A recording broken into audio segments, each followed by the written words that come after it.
Barbies, good morning. All right, I'm here in the front, I'm here in the back, right? Let's go again. Barbies, good morning. Good, thank you very much. I want to acknowledge also with us from the Ministry of Housing and Water and the Central Housing and Planning Authority. We have Ms. Denise Studa, Director of Operations, and her team, her staff. I see in blue today, so you have different shades of blue. And so those are the CHPA staff, as well as throughout the day we'll have some regional officials who are going to joining us. I'm clashing with another activity, major activity in the region. And members of the media.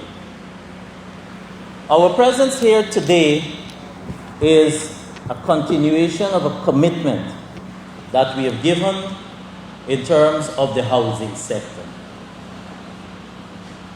Every so often, whenever we have an activity or we are in another part of the country and there is an activity and it's posted, there are a number of comments that follow. And so you will see what happened to Region 6, when are you coming to X village, when are you coming to Y village, when are you coming to Z region. And you will realize, if you follow our media page, you will realize that our program is to deliver to the entire country. And so we have to understand how we are operating. When we campaigned and we came to all the villages, we said to you, and we listened to you, and one of your requests is that you would want to see a ramp up or an aggressive housing program. Our president, obviously who was the presidential candidate then, and the former Minister of Housing and Water, responded, and in part of our manifesto we committed to the people of Guyana a minimum or a total allocations at $10,000 annually. So that equates to $50,000. 5 years, 10 by 5. And the doomsayers, the criticizers, the opposition, well, they were in government then, all said it's dreams. Even after year 2 in office, you had the former minister from the last government saying to the nation, we're fooling people. And so by now, if you follow what we put out, you will see that we have been consistent in our information, because it's important that you know what's happening. It's a transparent process, and we also have an accountability to our electorates. And similarly, here in Region 6 is no exception. But housing and its housing drive also has an equally important aspect, that we cannot do this if we are not able to acquire land. We like to say sometimes, for example, we say land of many water, and then when you go through certain periods, then you realize how precious commodity water is. And similarly, we like to say Guyana has a lot of land. But the fact is, everyone or majority wants to consolidate and live within the very close proximity. And everybody asking they want to live very close to their family, to their in-laws, etc. And the flip side of that is that when you come to us and you're expressing your issues or your concerns, and you're trying to get for us to bump up or for us to urgently address your request, you know what you say? I get a problem with my in-laws. I can't live in the same house anymore. I get a problem with some family member, brother, sister, whatever. I can't live in the same house anymore. I can't take it no more. That's what you say. But when you start getting the land, you want to live very close. The reality is, therefore, government has competing interests for land use.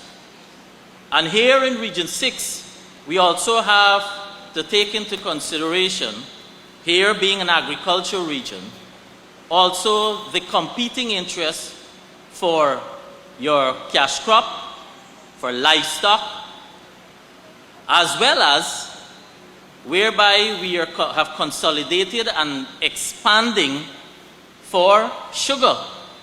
Coming from the last period of 2015 to 2020, where you had a downsizing, and then the lands were left abandoned. But your government, as part of its commitment and fulfilling our mandate, is expanding the sugar industry. So we have competing interests for land use, because we can take the land and put all persons to and allocate all the lands. What happens after that? We have to earn, we have to live, we have to eat. So every sector, it requires land use too. And that is why you will find us, therefore, we have a spread. Traditionally, persons want closer to New Amsterdam. And likewise, they want closer to Skelton, and they will ask for 75 and 76, etc. Today, as a result of being able to acquire additional land through Guyana Lands and Survey Commission, we have one existing area for which we're expanding, and one new area. So let's start on the further end. Molson Creek. For me, if you ask me if I don't know where Molson Creek is, we'll say, oh, that place is far out, it's out of the way. Because growing up, we knew we're going to road end and we turn back. And so for us in Crabble Creek, to go to Molson Creek, it used to look like you're going to some other island.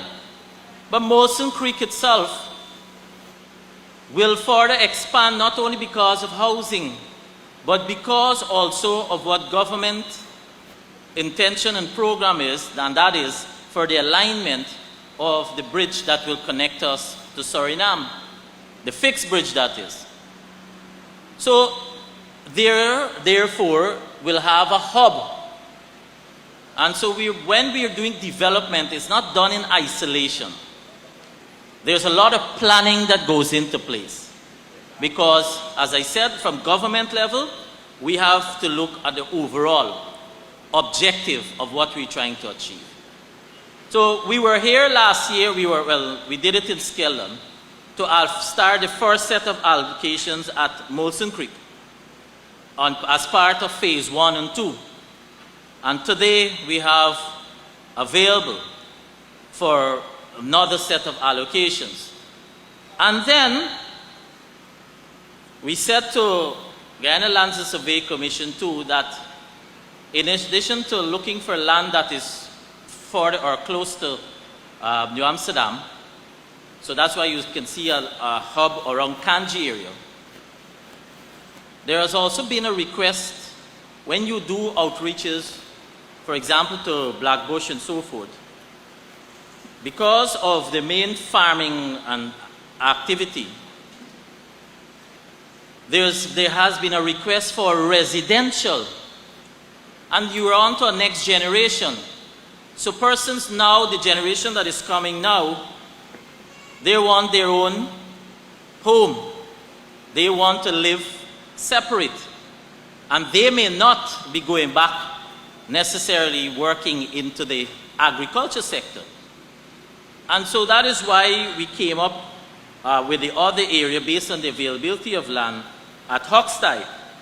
So Hochstein will cater for persons from Blackbush as well as close by, even from the central location, where we'll start up a new housing development. The infrastructure work for both the Molson Creek phase 1 and 2 and Hochstein the infrastructure work has already been tendered, it has already been awarded, and as I speak, the contracts are being signed. So it means the development work is immediate. And like what we have committed in this 2025 as part of the mandate that has been given by our President, he has asked us to do two things. One, we had to present a program how the Ministry of Housing, Central Housing and Planning Authority, will be able to clear our backlog of pending applicants. That's one. And two, also for the infrastructure work to also be done this year as those for those lands that are being allocated. So it therefore means our commitment, and by the next Dream Realize or housing activity we'll start issuing letters that therefore commits that all allocations that are being done, the access, it will be available by the last quarter of this year. So all persons being allocated in 2025 and before too will see and have access to build their home no later than the end of this year. And that will therefore means that we will be on par with allocations and development. Because you know what happened historically. Allocation done the one year, the infrastructure work the following year, because the budgetary request is dependent on the program that we present, which would have been the allocations on the previous year. So you are coming in good times. And when sometimes people ask, and I always say this, people say, sometimes they use the term, we are in oil-rich country, we are Dubai. Many times when people use those terms, and that's good to aspire, they don't necessarily use it in a positive way. They're using it in a negative or a sarcastic way. And so when you ask where the additional resources going for us who are earning more now, it is to do exactly what we're doing. Because to develop your land, the infrastructure work for here in Berbice will be not less than $5 million for each lot that we are allocating today. So the minimal cost that you're paying on your land is heavily subsidized. We don't speak about this enough. We take for granted. We only look at the photos. That's what will follow when I'm finished. You'll see an envelope and somebody pushing their hand in the envelope. You go away, make noise and say, housing taking too long, you can't access your land. But we don't understand, we don't take time to reflect on what goes in, the process that goes in before. So we are committing billions of dollars to ensure that we can do these as quickly as possible. And I said to you that we committed 50,000 house lots in this PPP 5-year, 10-year, first 5-year under President Ali. As I speak to you, we are over 42,300 allocations.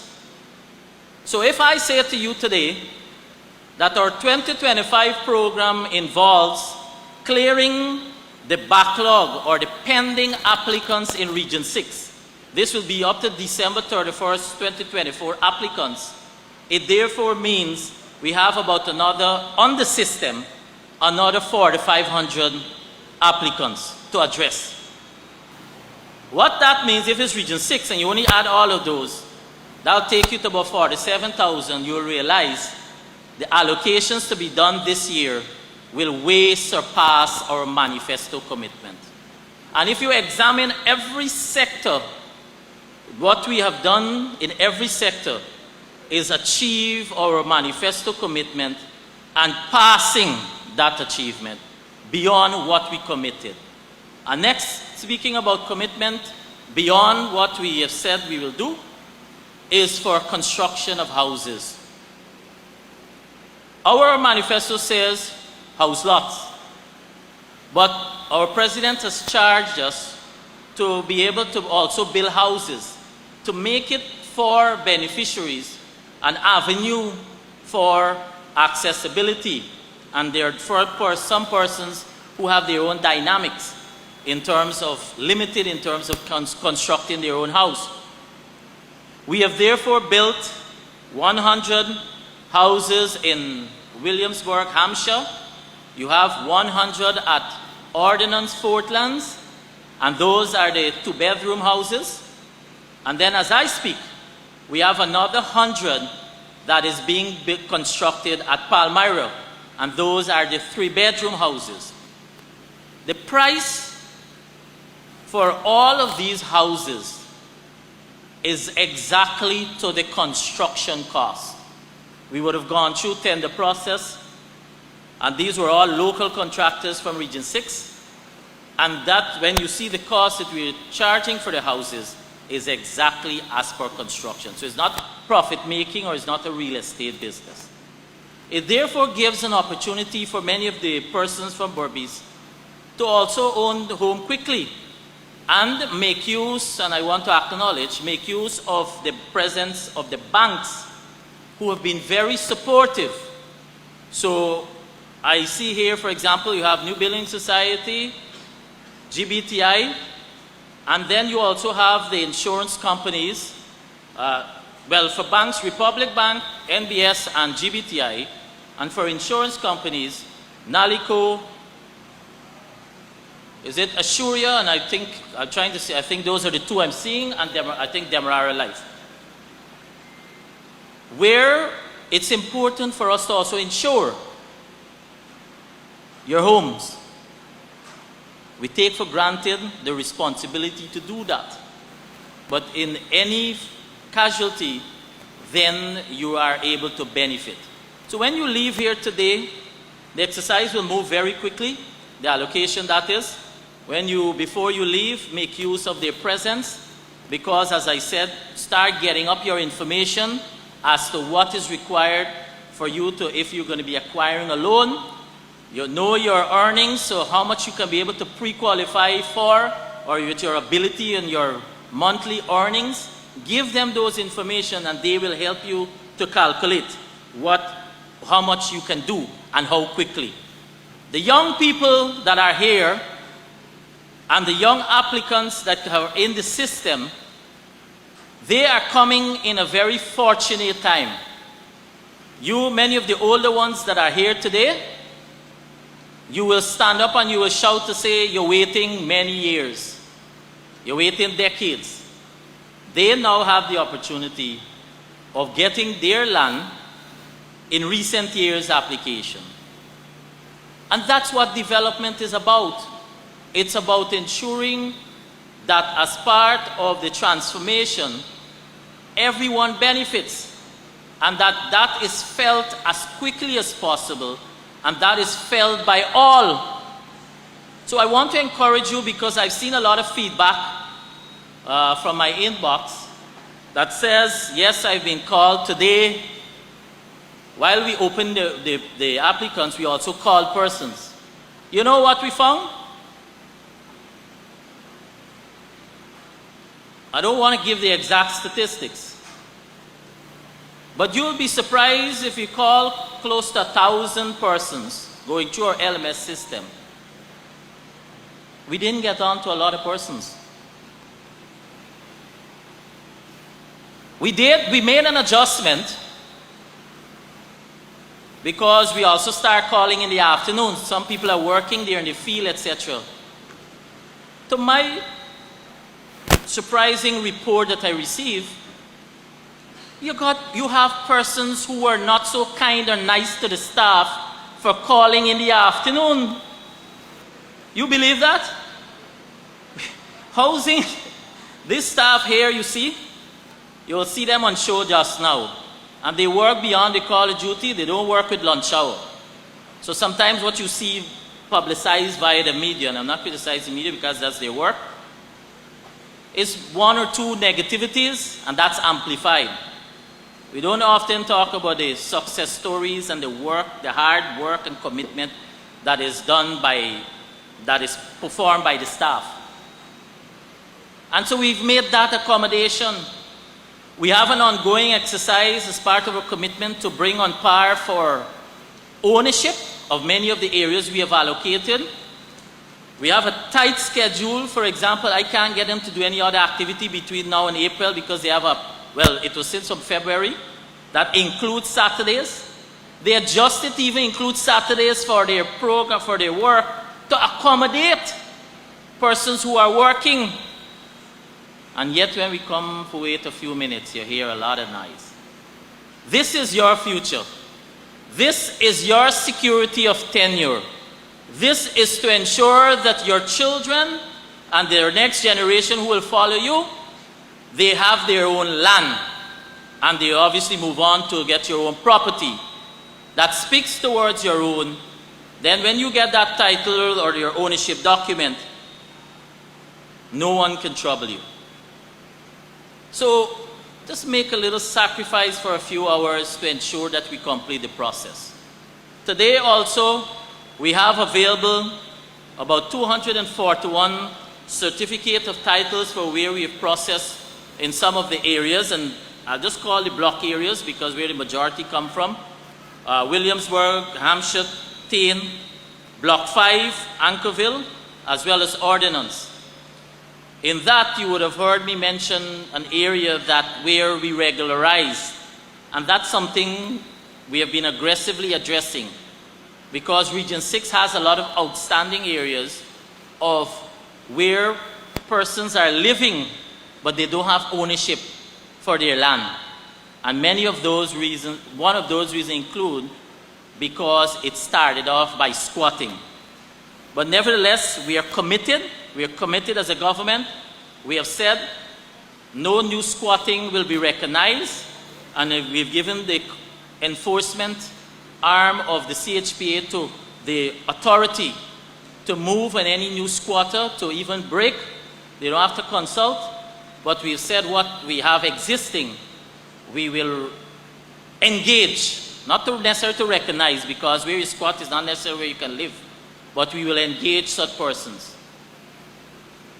But with the aggressive land program that we have, there's absolutely no reason, there's absolutely no excuse anyone has to squat, simply because of the investments we are making to ensure that you are able to live in the land, on the land that we are allocating.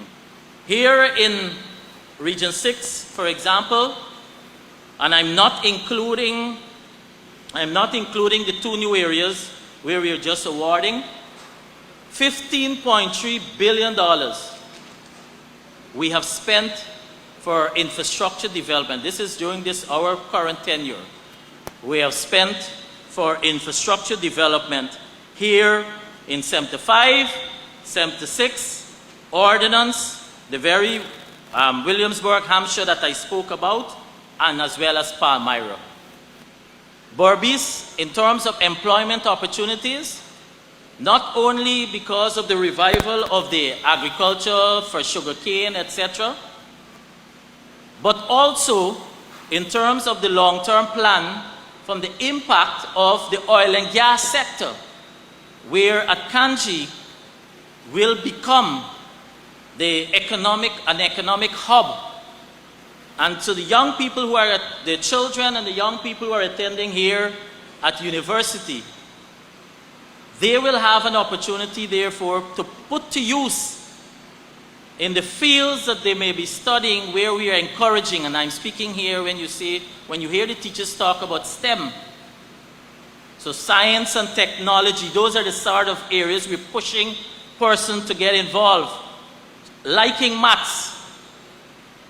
It's not always about, as I always use myself when I was attending secondary school and then on to university, all I thought about is that I wanted to finish school, and when I'm choosing a program in UG, I thought that I should do what I thought was the easiest program was business management, and I went on to do business management.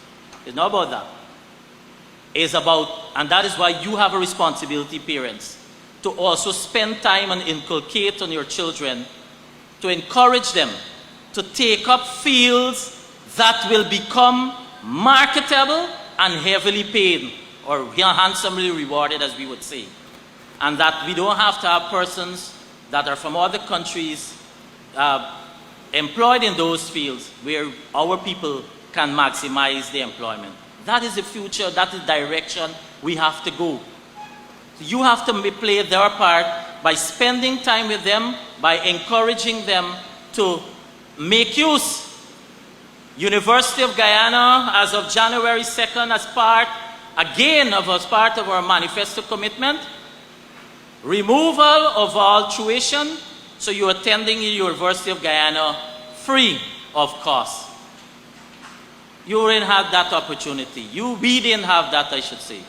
We had what we knew is about trying to find, we couldn't afford to pay, and we're trying to find guarantor. You're trying to get somebody who can sign as guarantor so that a student loan can be approved. They will not know about the struggles what you went through. And similarly, water, because I know you're waiting a while, it's no different for the water sector. Because two complaints that we have here in Region 6. One is sometimes the disruption on the water flow to the households. And there are two reasons. One has reduced, and that was tied in with power outage. So when there's blackout, then the pumps go down too. When the current comes on, the water don't reach back to your household immediately, and that's a disadvantage because it has to build up. And so it takes a few hours sometimes to get back into the system. And the second reason also has to do with, we have some of the wells that has been decreasing in productivity as well as even failing completely. And we have a massive coastland program because coastland wells is an area that we were struggling initially, but we have more contractors who have come into the system.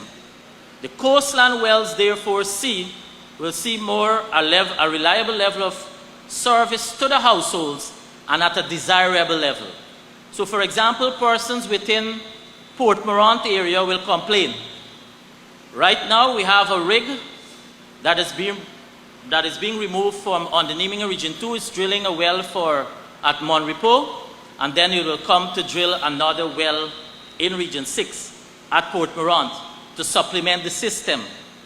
But with all of that is your complaint about the water, how it tastes, how it look, and that nice white jersey that my brother got on there, he can't wash with it. You know that. What are we doing? We have a massive coastland program to ensure that all of the households receive treated water through the taps. And that program is not a pipe dream.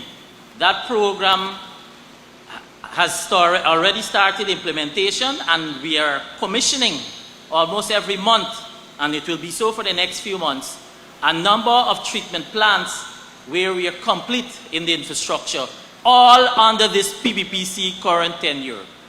When we started 4.5 years ago, access to treated water, households, you want to make a guess? The amount of water, that coverage that is coming through the tap that is treated on the coastland, it was 52%. As I speak, we are about 85% or 80 to 85%, and before the year is finished, we will be 90 or 90+% of treated water coverage from Charity to Molson Creek. That is the investment we're making, and this is not being passed on to the consumers. This is not being passed on to you. So when you ask again, because if you know me hitting on some teams, you know why I'm hitting on some of these teams? These are the sort of comments you hear when some of these politicians who hasn't been coming around, but suddenly they're finding you. You know, election is in the air. And these are some of the comments they're trying to put into the villages, this is where your resources is also going towards. We have reduced the water tariff by 5%. We have introduced the subsidy for pensioners, and we have not, in all those investments we're making. So for example, one of those treatment plants on average costs $1.5 to $1.3 billion. We have not passed that on to the customer. We are consuming that from a governmental level. That's where your additional resources from the oil and gas is also going. So please be patient. I know you'll say to me, oh, you're getting at where you live or you have disruption. The intention is for all communities, all persons to have 24 hours water, and as I just said, treated water throughout the system. So I say to you, thank you very much for coming out today. We will be throughout the entire day to address your issues, your concerns, your matters, and all the relevant departments are here. So even if you persons who are listening, they have the opportunity to also come to follow up on any queries they may have. Because as I said, one of the complaint or the outstanding issue is about title, processing of title, and secondly, the issue on squatting, because some of those areas we can't process ownership. We have to regularize, and there's a process it has to go through to transfer the ownership of the land. But we are committed to ensuring all of that happens. So just like how every village that you go now, you see construction for new roads in every community, and they come to you and they say to you, you can't eat road. Well, now you also understand what we're trying to do. Last Saturday, for example, we were reviewing the last, or hopefully the last batch of roads in this region where you have persons living at least 10 households or even less on a street and it's not finished or it has not been done. We were reviewing every community, and you will see now they have already identified, and you will see in a few months ahead, all of those will be done, just like what you see existing everywhere. So with our housing road program for the housing schemes, with the national program through Ministry of Public Works and the region for the community roads, we will all be driving very comfortably, and the younger people will be able to lower their vehicles like what they'll be doing, because they can't cross some then speed bump with those cars that they got. I see a youngster smiling here, probably know what I'm talking about. But when they ask you, when they say to you, you don't eat roads, that is the example you need to give them, because infrastructure work is not about just the beneficiary. It creates employment. The workers are all some family member of you that is feeding some family, their family. And similarly, is the opportunity for supply chain, from whether it's for aggregates, materials in general, somebody is benefiting. And all around, all benefits when we have infrastructure. I thank you very much, therefore, for being patient. The floor is now yours to work along with the staff who will now outline for you what's the process you will follow. And I said to you, please be patient. And when you leave here today, go back to your communities and come back to your family members and say to those who have pending applications and they have quite nicely didn't take up the offer today, say to them, land won't be available forever for within proximities, because as they become scarce, we have to go out. And similarly, the infrastructure works are being done. We can't always live right where we want. When we travel overseas, I know I don't like to say this because I got friends who tell me don't say it, but I'll say it. When we travel overseas, right? We have family members who wake up, they're just coming out of winter, wake up whatever time, it doesn't matter how much snowfall, and we're traveling 2 hours minimum. Going train, bus, or whatever means to get to work. You have your availability for home ownership closer to where within your region you have an added advantage. Therefore, make use of it. Thank you very much.